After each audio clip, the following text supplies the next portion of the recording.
Hali gani mpenzi msikilizaji, tunapokutana tena.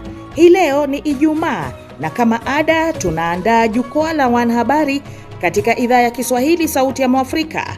Hii leo tunalivalia njuga swala la kifo cha msemaji wa kijeshi wa kundi la M23 Willy Ngoma.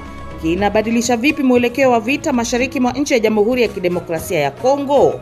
Na je, ni pigo la kimkakati au ni mwanzo wa sura mpya ya mzozo huo katika eneo hilo?